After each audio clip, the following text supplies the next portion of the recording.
Terima kasih masih bersama kami di Kompas Malam. Saudara, Timnas Indonesia tertinggal sementara dari Vietnam 0-2 di babak pertama. Dua gol Vietnam dicetak Nguyen Van di menit 6 setelah berhasil memanfaatkan kesalahan lini belakang Timnas.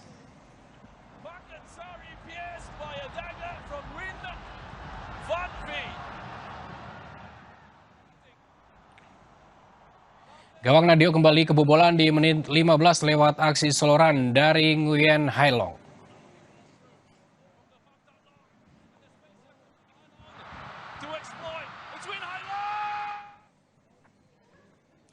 Lawan Vietnam, Timnas tampil dengan kekuatan penuh. Pelatih John Herdman menurunkan 3 trio back yakni Rizky Ridho, Jordi Amat, dan Shen Patinama. The Professor Tom Hai kembali diturunkan untuk mengatur serangan Timnas. Michael Becker dan Ragnar Uratmangun jadi tumpuan lini depan Timnas Indonesia.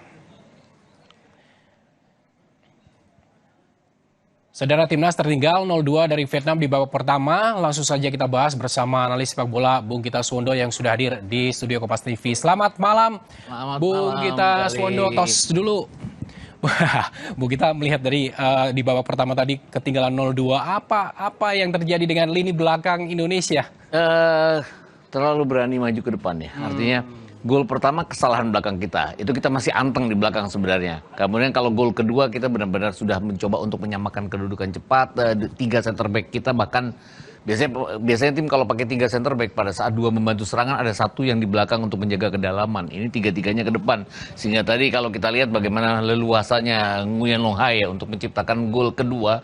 Dan ini gol kedua dan gol pertama juga datang dari sisi dia ya. Kita kehilangan bola, Nguyen bawa bola dan kemudian dia memberikan assist yang diselesaikan oleh rekannya Nguyen Van Vie tadi. Dan secara keseluruhan sebenarnya Vietnam lebih efektif ketimbang mereka menguasai jalannya pertandingan ya. Karena ball possession masih milik kita, tapi dari shot on target mereka punya 3, 2 jadi gol, kita hanya 1 shot on target.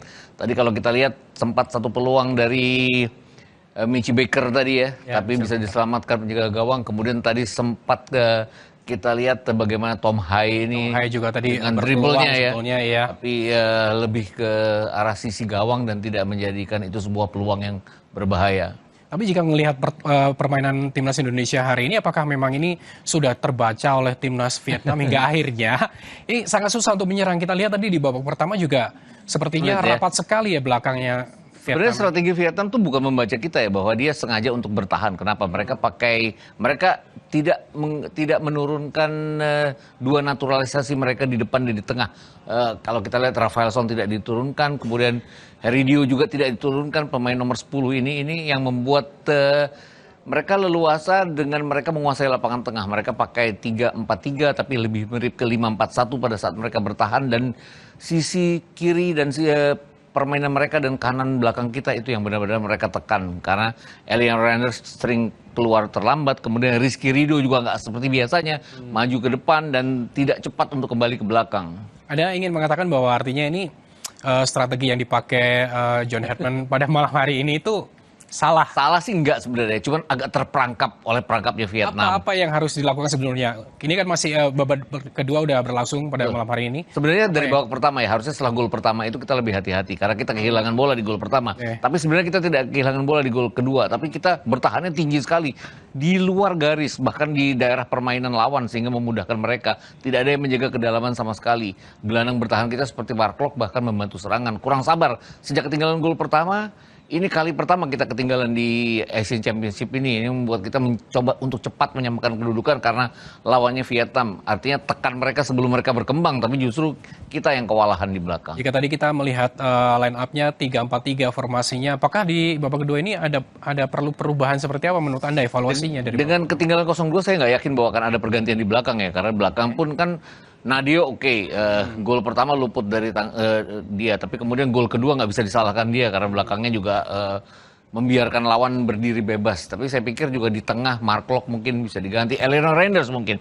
Kalau Sandy Walsh cedera harusnya Sandy Walsh yang diganti atau Beckham Putra bisa masuk nanti menggantikan. Karena kalau dari sisi kiri Donitri sepertinya cadangannya pun di bawah Donitri ya kalau kita lihat tim Gapen seperti halnya pada saat dia berhadapan dengan Jadi siapa yang perlu diganti di timnas ini? Mark Klok saya pikir, kemudian Mark Klok harus digantikan oleh Saya pikir salah satu di lini tengah kita juga harus berusaha. Artinya Ivar Jenner bisa mengisi Mark Klok, kemudian ada pemain pengganti Ivar Jenner yang bisa maju ke depan. Karena tadi praktis Tom Hai harus mundur mengambil bola ke depan. Mundur ini saya pikir akan meletihkan Tom Hai sendiri dan itu harus diwaspadai karena baru menit ke 60. Kalau dia menit ke 75 sudah lelah, ini akan sangat menyulitkan bagi kita untuk menyamakan kedudukan. Selain tadi terlihat di gol pertama ini ada kesalahan di lini belakang, terus serangan baliknya dari Vietnam ini sepertinya cukup cepat sekali ya? Iya, sebenarnya kita menyerang menekan Vietnam nggak salah, tapi kalau kita pressing itu kita harus perhatikan belakang ya. Terutama berhadapan dengan lawan-lawan yang punya kecepatan seperti Vietnam. Ini yang kurang kita waspadai. Saya nggak bilang strategi John Hartman salah,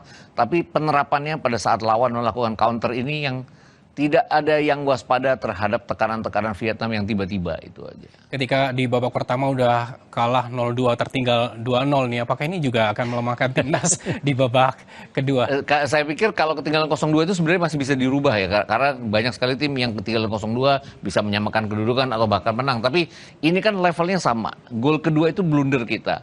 Bertanding dengan lawan yang sama, kita harus mengharapkan lawan bikin blunder juga. Ini yang tidak dilakukan oleh Vietnam sama sekali, bikin blunder itu. Ini babak kedua sudah mulai melihat fisiknya pada malam hari ini, mungkin nggak bisa bahkan nyalip lah kedudukannya. Saya juga nggak terlalu yakin. Karena Karena Vietnam itu secara fisik jauh lebih bagus dari kita ya. Beberapa pemain mereka, dan mereka kan sudah biasa. Ini pemain-pemain muda yang datang dari SEA Games 2023, kemudian ada naturalisasi juga.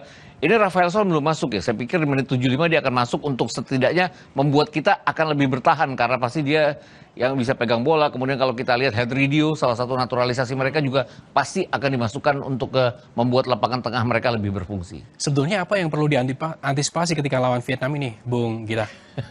Harusnya pertahanan kita dari awal ya. Tapi sekarang udah terlalu telat ya. Mau nggak mau sudah ketinggalan nih ketinggalan ya. Mau nggak mau kita harus memperkuat lapangan tengah. Kemudian kita harus depan. Artinya Michel Baker tidak banyak peluang. Itu harus ada pemain-pemain seperti Ragnar Oratmangun yang bisa melakukan dribble individu untuk bisa memberikan peluang kepada Michel Baker. Kalau pemain pengganti tadi kira-kira Mark Klok akan digantikan oleh? Lebih ke Ivar Jenner mundur ke belakang untuk menjaga ke dalamnya. Okay. Kemudian kalau kita lihat kan ada Rehan Hanan juga yang mungkin akan bisa lebih menyerang. Tapi untuk lini belakang nggak perlu ada pergantian ya? Tapi lebih rapat. Sudah terlambat karena setelah gol kedua tadi kan kita sebenarnya lebih disiplin. Lebih tidak keluar. Ini tadi kecelakaan di 15 menit pertama saya pikir yang membuat kita ketinggalan 0-2. Tapi sebenarnya lini belakang memperbaikinya. Kemudian tadi kan ada satu penyelamatan juga dari Nadio ya. Kalau melihat lini tengahnya, Bung Gita? Itu tadi Mark Klok yang harus keluar. Di tengah, ya, kemudian kalau kita lihat Beckham Putra cobalah diganti karena Sandy Walsh mungkin kalau dia dalam kondisi fit. Saya juga nggak mengerti kenapa Sandy Walsh di 2 pertandingan belum diturunkan sama sekali karena dia bermain bagus pada saat pertandingan melawan Kamboja. Terakhir terkait dengan striker nih, apakah memang harus ada pergantian juga atau memang Jens Raven ya harus dimasuk, tapi artinya Ragnar Oratmangun mungkin Michi Baker sayang kalau dia keluar. Beckham Putra gimana Beckham Putra? Beckham Putra iya mungkin menggantikan kalau nggak ada Sandy Walsh yang dalam keadaan cukup fit, mungkin Beckham Putra yang bisa menggantikan Eleanor Renders, dan Ragnar Oratmangun yang tidak terlalu banyak berfungsi, dia bisa digantikan karena ada Jens Raven yang bisa dimainkan. Jadi tandem antara Jens Raven dan juga Michel Baker. Baik, tentunya di babak kedua ini kita tentu berharap membalikan keadaan.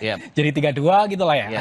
Karena apapun dia kita setidaknya harus berimbang untuk membuat kita mudah melawan Singapura nanti. Baik, terima kasih Bung Gita Suwanto hadir di Kompas TV atas analisis Anda antara Vietnam melawan timnas di Pakansari. Semoga ini menjadi harapan kita untuk juara grup ya Bung ya. Terima kasih Bung Gita. Saudara, selanjutnya kami akan kembali dengan informasi Iran bantah klaim Donald Trump yang menyebut sedang bernegosiasi dengan Amerika Serikat pada hari Senin.